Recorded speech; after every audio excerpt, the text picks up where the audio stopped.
Hello, I'm the Theorizer, and I absolutely love animated movies. I'm so sorry I haven't gotten around to doing really much of them lately. You see, they were all scheduled for early 2018, so here you go. Anyways, today I'm going to be looking at the two main villains of easily the funniest Dreamworks films, the Madagascar franchise. For those who are unaware, in the first Madagascar film, all of the animals have escaped the zoo, and they've arrived at Grand Central Station, where all of the humans are running wild in terror. All except an old lady, that is, who is just walking slowly and casually until she suddenly lashes out insanely and viciously attacks Alex the lion with karate? Yes, it is bizarre that she has such insane attacking abilities and the capability to literally flip a multi-100-pound lion. Then she yells "Bad Kitty" at him. When the police have the animals surrounded, the old woman somehow bypasses their blockade and disables Alex by destroying his testicles. We also see her in the Christmas special entitled "The Madagascar Penguins in a Christmas Caper." She purchases Private, the penguin, thinking he's a chew toy she can give to her poodle, Mr. Chew. While she sits watching the game, her dog fights the penguins behind her, and when she realizes what's happened, she blames the dog for her trashed apartment. It's not until Madagascar escaped to Africa that we see her again, and this time, not as a cameo. She's the main villain. She's on an African tour and she encounters Alex again. She whacks him with her handbags some more, and he yanks her from the touring vehicle. The fight that ensues really demonstrates her abilities to us, whatever skill she's trained in. Obviously, she has some sort of formal training in, I'm assuming, karate, or at least what's left of it now that she's in old age. The rest of the film involves her methodically calming down a massive group of panicked tourists, establishing an entire African safe haven, preaching fearlessness, and even beating up an even larger lion. According to the bonus disc information, she brought said massive lion back to New York in a kitty cage. I'm assuming she's moved on from Mr. Chew at this point. But this old woman, known only as Nana, is nothing in comparison to the third film's villain, Captain Chantal Dubois, the unrelenting animal control officer hired to capture the group of animals. She's got Nana's abilities, but to the utmost extreme. It looks like she's trained in the most effective fighting styles, perhaps Krav Maga, and definitely parkour. Her abilities are in fact so powerful that she borders the abilities of a Terminator. That's her equivalent. There's no doubt about whether she's trained or not. This woman is a titan of body control. She can survive anything she's hit with, and she won't be slowed down at all. She has a deep understanding of the animal's psyche and how to communicate with them. She doesn't second guess their massive plane or the fact that they're driving cars, but her visions, impulsive reckless determination, and her perception of reality exceeding ours meets her with almost every single symptom of what psychologists would call schizophrenia. She sees reality in frames, which allows her to dodge dozens of speeding bananas and allows her to roll out from beneath a train at the perfect time. She knows the exact placements to make in order to crash through windows and walls. She knows how to jump extremely high, and she's been trained on how to land from massive heights. She was only caught by the police when she overestimated her smarts, and she fooled them all in a matter of hours, trapping them in their own cell. She was only outwitted by the penguins when she thought the circus was run by an actual human. She apparently has the ability to heal her partners with her voice, and she ultimately succeeded at returning Alex to the zoo. Case in point, she's been trained to the maximum, only being defeated with her own tactics, tranquilization.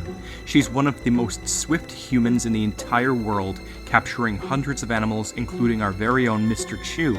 Which brings me to my main point, the mind-blowingly concealed connection between Chantal and Nana. Someone who's a normal viewer might say, it's just a kid's movie, they aren't connected, it's all for comedy. I would refer them to one of my many other videos on Dreamworks films to convince them otherwise. Someone who's a smart viewer, one that likes to think outside the box and theorize, might say that there's a chance of them being biologically related.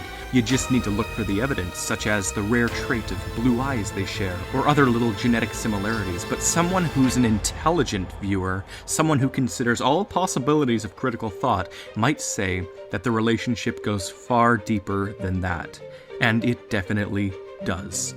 First off, Captain Dubois is obviously schizophrenic. She sees hallucinations of animal musk, she has clear delusions of being an unstoppable goddess of animal entrapment, she has rapidly changing moods when she's in her mode, although she has a great lack of emotion overall. She's very apathetic and has no care about the repercussions of her actions. She's all around quite unstable. But could this simply have been a result of her training? We'll get back to that in a minute. Nana is Russian, as indicated by her accent and big fluffy hat I've seen on other stereotypical Russians. Dubois is very obviously French, as they establish many times. So a biological relationship is very unlikely. Not impossible, mind you, but still very unlikely. There's the chance that they could have been trained together, though. Nana has clearly got less abilities than Dubois, but that's just because of her very old age. They have the same methods of attack, except Nana's elderliness reduces her to simple flipping, kicking, and punching. In Madagascar 2, the tour guide approaches Nana after she's been brutally attacked, and she's totally fine. He tells her she's one tough cookie. Nana promptly says, "Brownies, Troop 416, Yonkers." Brownies are a subdivision of Girl Scouts for those unaware. So she was a Girl Scout when she was younger, about age 7 to 10 if she was a Brownie. And Girl Scouts are a worldwide thing, so it could have been in Russia, though it's very improbable based on the context. Besides, she says Yonkers, and Yonkers is a city in New York State. It's very close to New York City. But here's where we encounter a problem with the plot. And on this channel, plot holes don't exist. Whenever I find one, I exploit it because they're great canonical evidence for a theory. The plot hole is this. Nana, while fluent in English, has a very thick Russian accent and indicates to the viewer that she's lived there for quite some time. If she moved to New York when she was 7 to join Girl Scouts, then there's a good chance that her accent would have easily morphed into an American one as she finished growing up. There's not a 100% chance that it would have, but it's very probable. So is she lying then about being a Girl Scout? What purpose would that serve? Well, there's definitely more. Notice how she responds to the man very quickly when he simply says, "Cookie." You are one tough cookie. Brownies, Troop 416, Yonkers. A word not even being used in the context of an actual cookie like Girl Scouts sell, but rather just, "You're one tough cookie." She immediately jumps to telling this lie. It's almost like she wasn't responding to the word cookie, but rather to him saying, "You're tough." It's a psychology thing. For people to have prepared statements and to give too much detail when they're lying, to respond fast and prepped. So if she's hiding her karate training by masking it as a part of Girl Scouts, why? What is the purpose? Why conceal her true training? It means it's something confidential and important, not just a karate class, certainly not damn Girl Scouts, it's something deeper. Something that also gives her this ability to live in the woods, construct a miniature civilization, and calm down a massive amount of people. Something that warrants her having multiple secure locks on her apartment door. Something that I'll get back to in just a moment. So that was shady and deeply interwoven, but let's move on to someone extremely crucial to bridge the gap between Chantel and Nana. That someone being Mr. Chew, Nana's dog. As we know from the Christmas Capers special, Mr. Chew is a very old dog. He's lived with Nana since she was quite young. He's old, and appears to be actually rabid. He may live in a New York apartment, but we can see from pictures on Nana's wall that she took him on a previous trip to Africa. Seems to be a regular thing for her. But get this, Africa is a high-risk zone for contracting rabies, and certainly is where he could have gotten it, namely because the last happy picture of him shown during the credits is the Africa one. The following picture is just a silhouette image of him with crazily sharp teeth. Then the pictures end. It's like he just contracted it. He eats random objects that aren't food, he has a viciously open jaw, abnormal aggression, bloodshot eyes indicating a possible fever, chronic excitability, signs of drooling, and a lack of coordination as he jumps around like a maniac. Mr. Chew acts normal around Nana, but when alone or when his silhouette was being created in the presence of a person he did not know, his emotions shift rapidly and he goes crazy, like rabies causes dogs to do. The only problem is that rabies in dogs lasts for 10 days before they die, and that would mean something rather sad. It would mean Nana and Mr. Chew had just gotten back from their annual winter trip to Africa, and she'd had him put down due to the rabies, likely after she assumed he destroyed her apartment.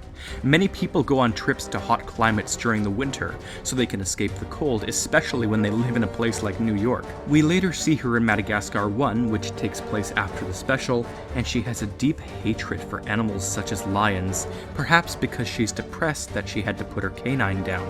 She used to go so far as to buy Mr. Chew stuffed animals of Alex, but now she's depressed that her multi-decade-old poodle has died. In Madagascar 2, she goes on her annual trip again to honor Mr. Chew, and as revealed in the bonus commentary, she picks up Makunga and takes him home in a cage. Well, that was one massive but accurate tangent I just flew on, but it's a great fitting deduction. So how am I using this small fact of rabies in my grander theory? Take a moment to again ask the question, how does Mr. Chew make an appearance on Dubois' wall? Well, the only way this could possibly happen is if Nana hired someone she knew could get the job done. Chantal Dubois. And that is Mr. Chew on her wall. It isn't just a reused dog model of a poodle by Dreamworks, that's his character. To prove this, just look at how most of the other animals on the wall were not modeled for this occasion, and are actually repeated over and over on the wall. And of the couple models that aren't repeated, Mr. Chew is one of them. If you still choose not to believe that, then you can tell by the reddened eyes that it is Mr. Chew. These films are very superficial, but when you find any small thread you can tug, it pulls open the entire nether-side of these films, everything we aren't shown, and it all connects. So now we have direct proof that they know each other. It's all here, but how do they know each other? Well, we must move back to the point about their training. Captain Dubois has a chance of being Russian, though her French last name says otherwise, and she isn't the type to get married, let alone get a new last name. Her accent could have redeveloped over time, but that's all less probable. The voice actress almost makes Dubois sound like a younger, more French version of Nana, but it is still very improbable, so perhaps they're friends, trained together, the skills they share, and the only job required of such training that I can think of that would require Nana to compulsively spew a prepared lie about would be some sort of secret spy team or police force. Based off of her age and her locations, Nana matches closest up for, I kid you not, the KGB. A decommissioned Russian spy chilling in New York. Chantal Dubois matches closest to the DGSE, the intelligence agency of France. She'd have been decommissioned after the stress-induced psychosis and retired to an animal control officer to fit her love of taxidermy. However, these two intelligence agencies are decades and countries apart. There's barely a connection at all that we could use in this situation. Nana would have been trained before Dubois was conceived, and all of this proves one thing, that despite everything I've been saying, there is still one possible biological connection, and that is Dubois being Nana's niece. Dubois' French last name wouldn't need to be given from marriage so long as her father was French, but Dubois' mother could very well have been Russian, an agent too, Nana's sister, and that training could have rubbed off onto Dubois. It's the only way, genetically, logically, and what is received when these evidence threads are connected. Chantal Dubois' mother is the sister of Nana. From a young age, Dubois showed a keenness for animal abuse, as we know from her little speech at the beginning. Such parents logically would have had her distracted with something else. Parkour? Krav Maga? Perhaps Chantal's mother was a KGB spy inside of France, and she married her father when the KGB dissolved. Chantal is French. Chantal is also Russian. The films make sense, and as crazy as this theory sounds, you cannot deny the evidence shown. Whether it be the mega lock on Nana's door, or Mr. Chu pinned to Chantel's wall, there's only one thing that can connect it all. And I've done, to the best of my ability, what many smart viewers of Madagascar have already tried, tying the two main female villains together. I hope you were enthralled, or in the very least, entertained. Until next time, I'm the Theorizer.